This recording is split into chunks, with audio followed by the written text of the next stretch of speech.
Is that why you've come? To end the Avengers? I've come to save the world. But also, yeah.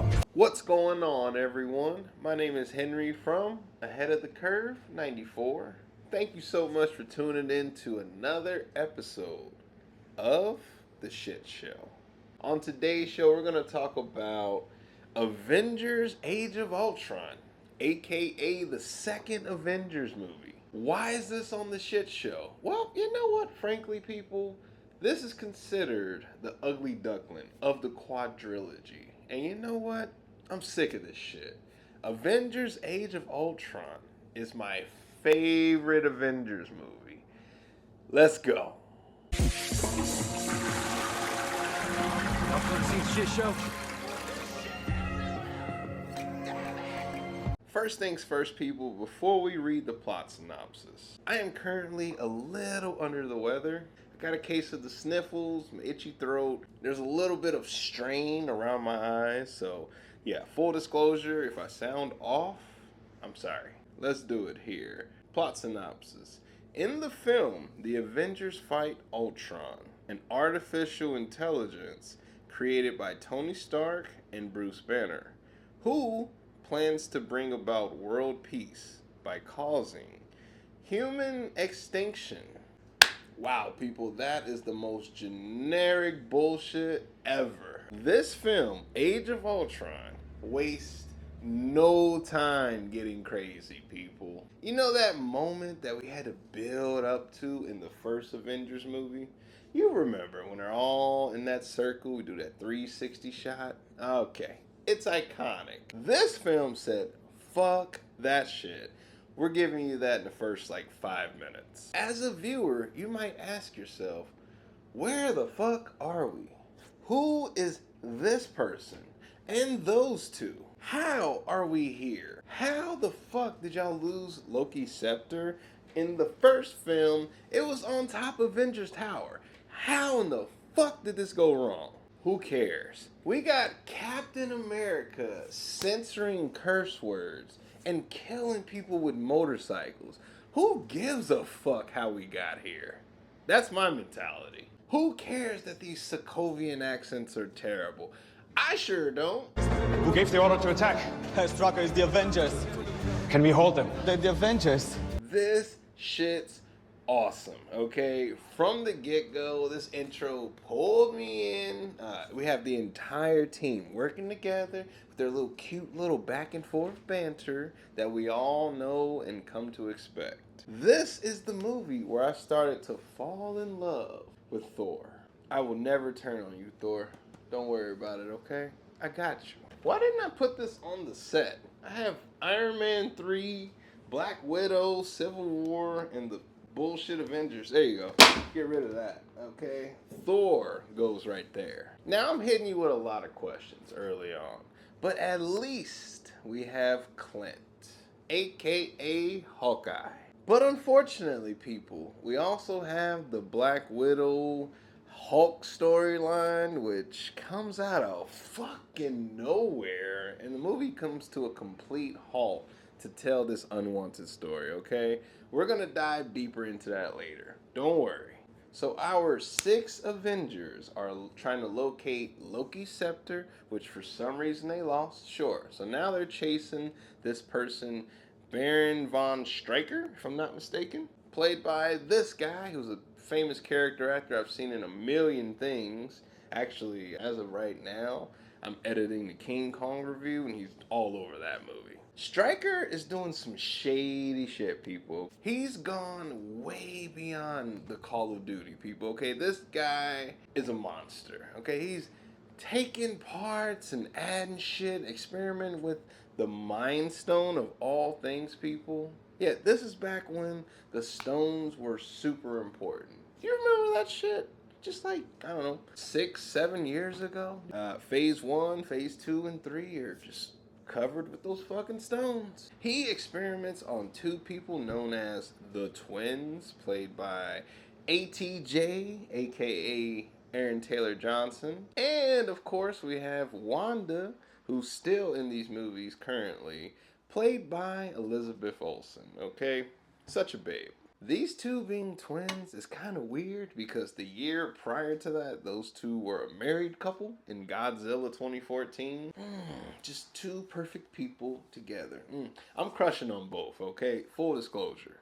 Tony Stark, aka Iron Man, he ends up going inside the base, finds some hidden lab that he's not supposed to find. This is where the scepter's located. This is also where Wanda does her thing. She shows Tony a glimpse of a possible future. And people, this shit is bleak. Oh my God, people, I was not ready for any of this shit. This is legit some dark ass atmosphere. The music ain't helping. If we're gonna talk about dark, people, I mean, this is almost nothing compared to the next Avengers film, Infinity War. Woo! That shit got real dark. So, in the intro, the scepters retrieve, title card. This is where we cut to Avengers Tower. Now, Hawkeye, I didn't mention it, but he got injured in that intro fight sequence. So now he's being, healed with some type of next generation plastic nanobot surgery. I don't fucking remember. Hawkeye is being a little shady though. Oh well, who cares? You know why? Because the Avengers, they decide to throw themselves a little bit of a party to celebrate their victory over Hydra. Now, I don't need to say much about this party scene.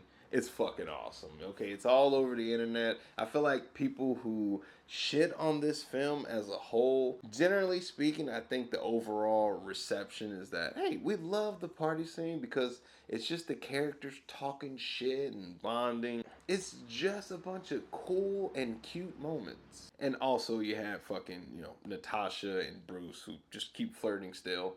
Anyway, all that's happening while one of the greatest Marvel movie villains is being created. Or, in this case, awoken. Yeah, I'm talking that woke shit.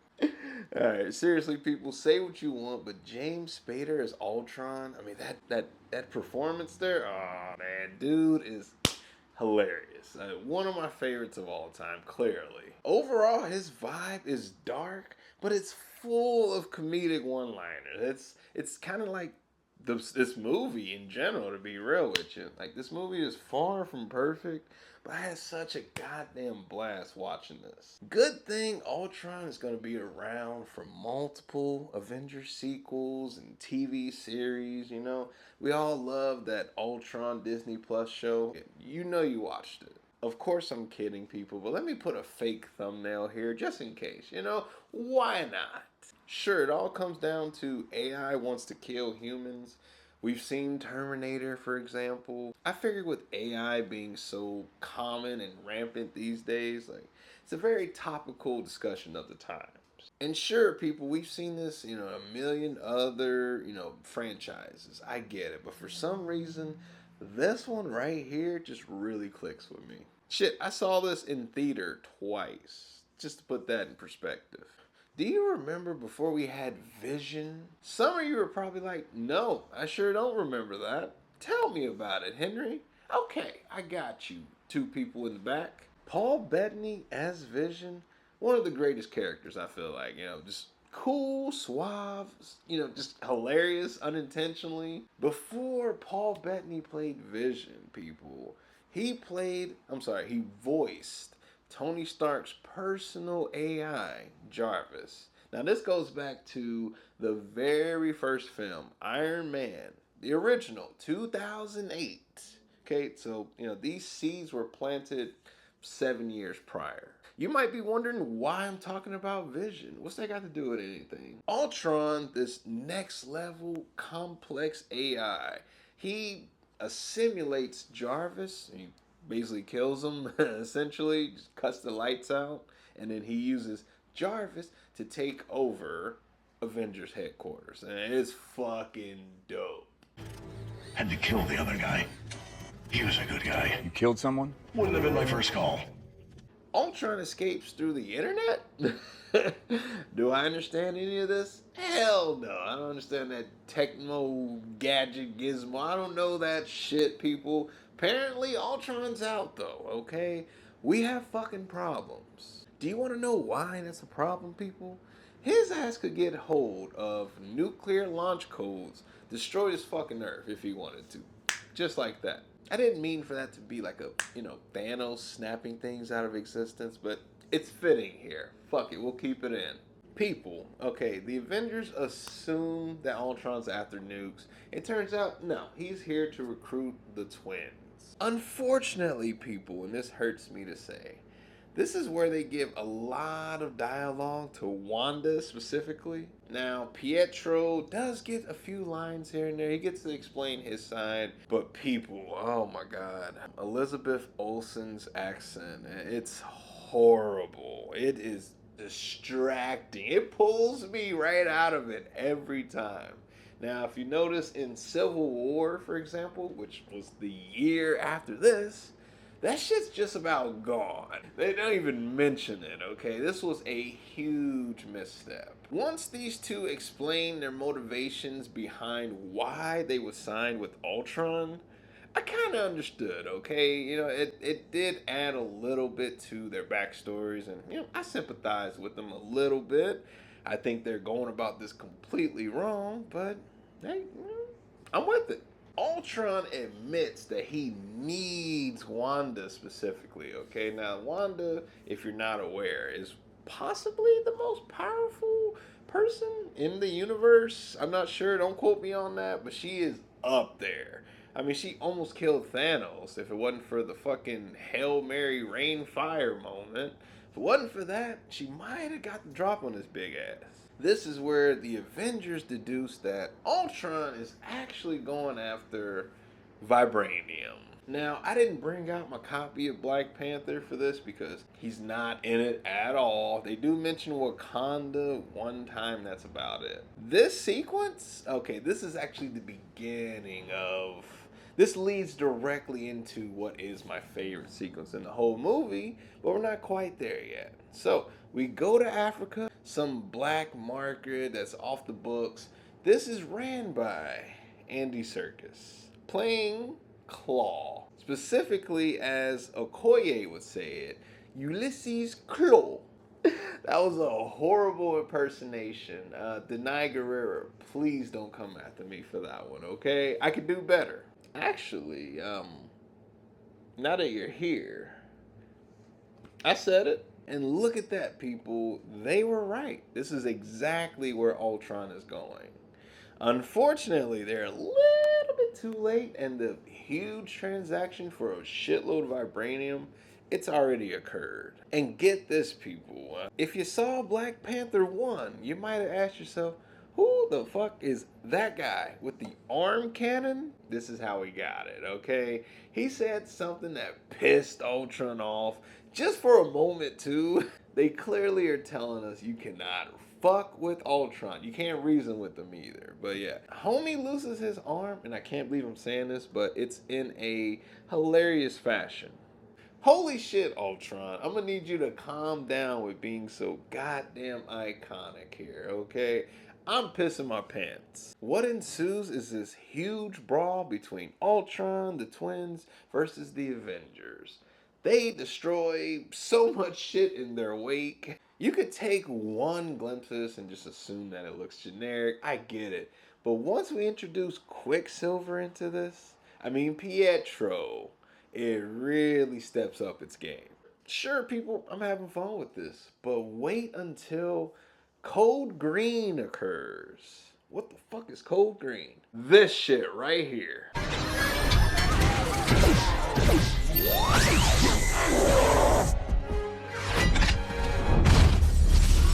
You might be asking yourself, why is the Hulk tripping out? Well, Wanda used her powers and individually got into everyone's head, except for my boy Hawkeye, of course. Respect, Clint. Everyone's high as fuck, and they're reliving some of their best/worst memories, and specifically Captain America. People, this shit made me sad. I'm not gonna lie, it's actually kind of heartbreaking, just a little bit, Black Widow's not easy to watch either. Of course, none of that shit is really covered in this film. Clearly, they hadn't mapped out this movie because so many things are different with her origin here, but you get the gist. Oh shit, people, forgive me. I forgot. Tony is also not affected by Wanda at the moment. Sucks for Tony because Hawkeye's too busy, gathering the team off the floor in their own little pools of drool or whatever the fuck is going on. Tony must deal with Bruce alone. Psych, bitch. He has Veronica, okay? We're good. I know there's at least a couple of you going, who the fuck is Veronica? Okay, it's just a code name for whatever delivers the goddamn Hulkbuster suit. Come on. This right here, this is my favorite sequence in the whole movie. Hulk versus Tony in some unfortunate African city where people are just caught in the wake. Man, this, you want to talk about stakes? This is what I'm here for, okay? This is like the end of the first Avengers movie, which, oh, there it is, currently on the ground as we speak, where it belongs. Fuck that movie. This sequence right here in Africa, it's way better than any of that shit we got in the first movie, okay? Controversial opinion, it is what it is. So I'm not gonna spoil much else, okay? You got the gist. This leads to a fight. At this point, I'm just gonna cut away. We're gonna move on to the next sequence. But please, check that out, even if you gotta watch it on YouTube, okay, without the context behind it. I think you'll find something to enjoy here. Go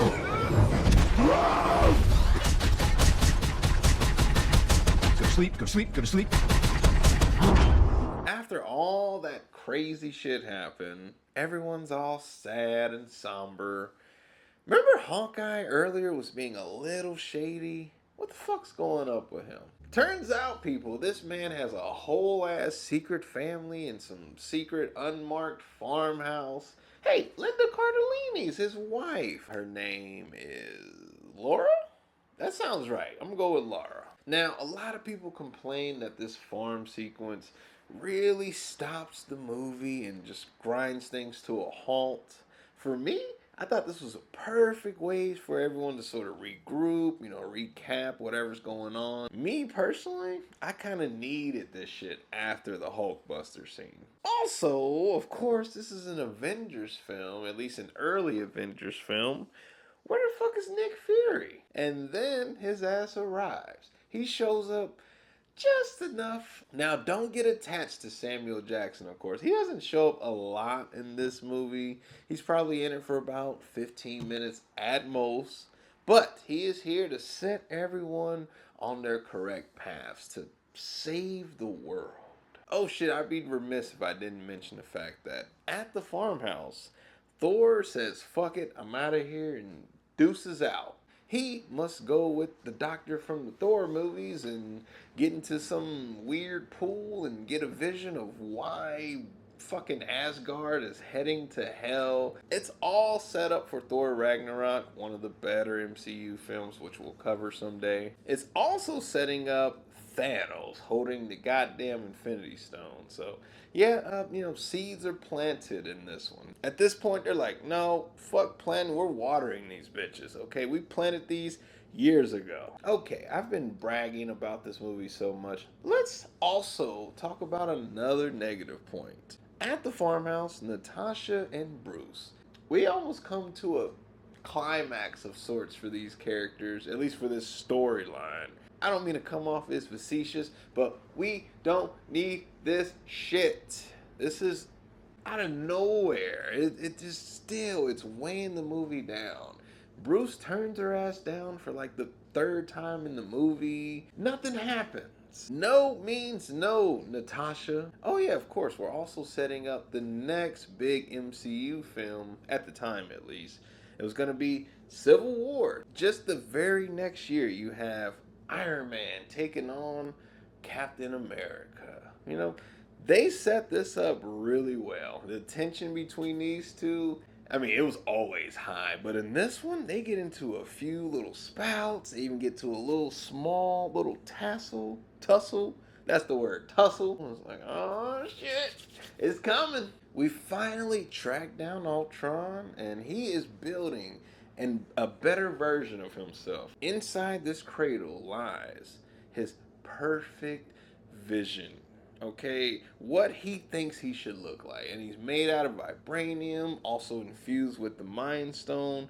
There's a lot going on, okay? Ultron is gearing up. Unfortunately for him, while he's talking all this shit, this is where Wanda sees his plan come to fruition. She gets a glimpse of the future. She doesn't like it, okay? It turns out it's gonna be a big meteor that hits the earth and destroys it on a cataclysmic level. Ultron doesn't give a fuck. Alright, people, so at this point, she's like, Pietro, we gotta get the fuck out of here. So they end up deucing out and they encounter the Avengers, where, you know, they side with them for a little while. They save some civilians from a horrible train derailment. I mean, this was gonna get ugly. Cap ends up running into Ultron first, nearly gets his ass killed. Luckily for him, Natasha comes in last second, tosses him the shield, and gives him a fighting chance, because we almost lost Cap. But can I just ask you something, people? Who the fuck are these dumbass civilians driving behind Captain America, who's running and fighting on top of a truck with a giant metal robot? Who's driving behind that shit, okay? Not me, goddammit. I'm pulled over 10 minutes ago. It's not a fucking chance. Forgive me, people. It turns out there's a little bit of snot running down my nose, so I really hope that doesn't show on camera. If it is, I'm sorry. So get this, people. The Avengers, they stop Ultron from, activating his new body. Unfortunately, Ultron captures Natasha for some weird reason. Wouldn't he just kill her? I mean, he's been known to do that. I'm not kidding, people. He doesn't lift a finger in her direction, okay? He just keeps her prisoner because he's lonely. Now, at one point, he's even like bragging to her, trying to show off his new fit, and he's trying to get some ass, maybe. I don't know.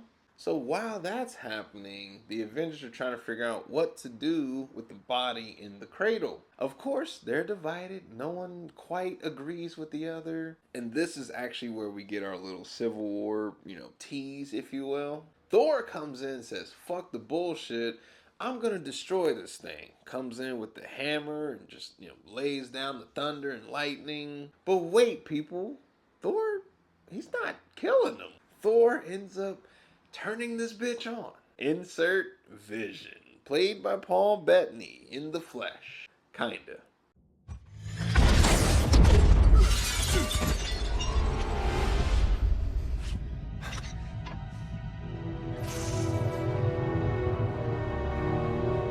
Now, this was a great moment, okay? Now, if you had followed all the MCU films, or specifically the ones with Iron Man, you probably come to know and like Jarvis. At least I know I did. So, seeing Paul Bettany actually get to do more than just, record some voiceover in a fucking booth, this is awesome. And this character, sadly to say, I mean, I don't know where he is. And yes, people, I saw WandaVision. I still don't quite know what's going on.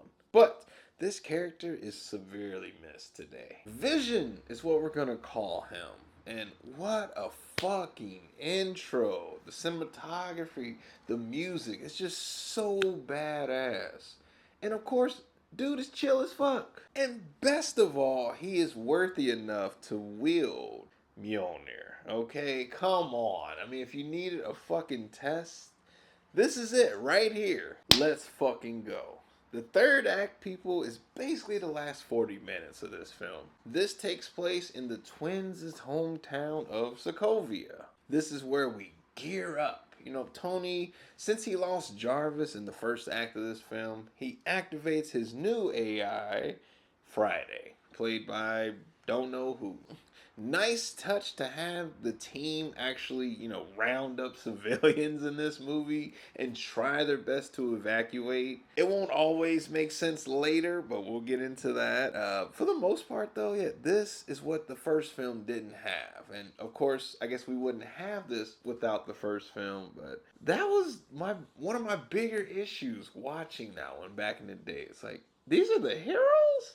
They're just running over civilians? Bruce ends up tracking down Natasha. He saves her, and these two, they're getting ready to just, take off and enjoy the rest of their lives together. Psych, bitch. You know they gotta join the fight. Romanoff, you and Banner better not be playing hide the zucchini. Relax, Shellhead. Not all of us can play.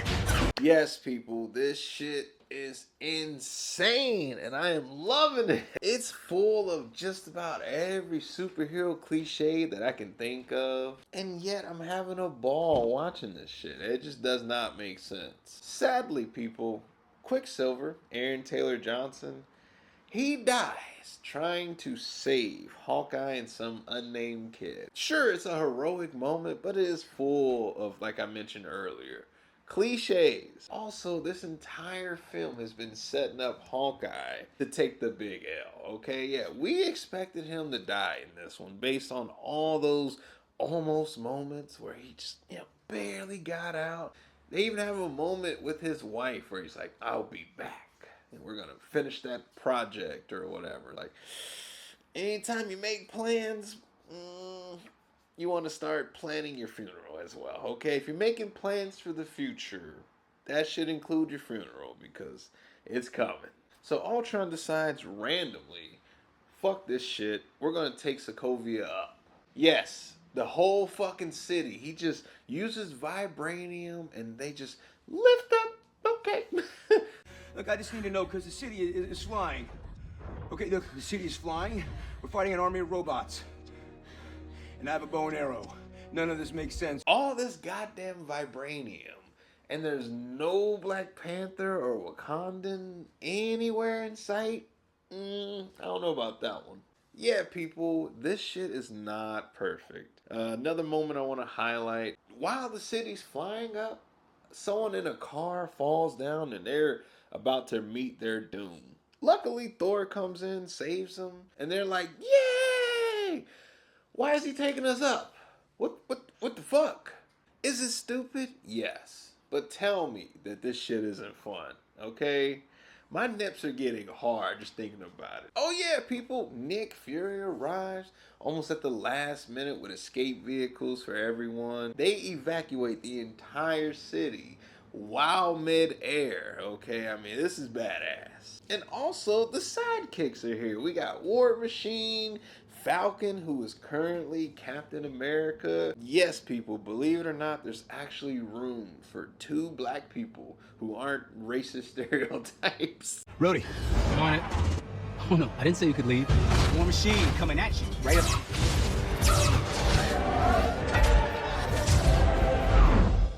Okay, what? But let's be real, people. After all of this shit, the Avengers aren't gonna lose. Unless this is the 3rd movie, of course. But yeah, people, they end up, with this triumphant victory over Ultron. They take out all his other bodies except for one. Age of Ultron? Okay, the title is misleading, okay? This is not the age of anything. It was a moment at best. It's a shame too because I love this character Ultron. But hey, all is well in the world. Thor fucks off and goes home. Tony retires for like the millionth time ever. I swear, man, he's always quitting and then he's back 1 year later. By the end of this film, people, we have a slightly different Avengers team. We still have Cap and Black Widow, but we also added War Machine, Falcon, Vision, and Wanda. I mean, this team is fucking stacked. Yes. Shut up, okay? Yes, I think War Machine and Falcon are dope, okay? Not just because they're black. I don't want to hear it, okay? These two deserve to shine. Shit, before that, I should have mentioned, though, Vision is actually the one who takes out Ultron in, the final form, so to speak. This was a cool fucking moment, and there's a quote in here that I love to use to this day. How fucking perfect is it that Ultron creates this ultimate version of himself, and that version, or at least that body that he built for himself, is used to destroy him. I mean, that's some ironic shit right there. Excuse me, people, we're almost done. You might be asking yourself, what happened to the Hulk? Well, his ass hopped on a Quinjet, got the fuck out, and didn't respond to anyone. So, I mean, apparently he went into stealth mode and vanished. If you saw Thor Ragnarok, you know he ends up in this, gladiator world. It's very Planet Hulk style for just a little bit. Planet Hulk, by the way, I saw like the old animated feature. I was a big fan of that back in the day. So, shout out to whoever did that shit. So yeah, people, the movie closes out with our new team, and that was Avengers Age of Ultron. I fucking love this movie. And like I said in the intro of this video, this is my favorite Avengers film. Now, full disclosure, that doesn't mean it's the best. I think it would be hard to argue with, Infinity War being the best.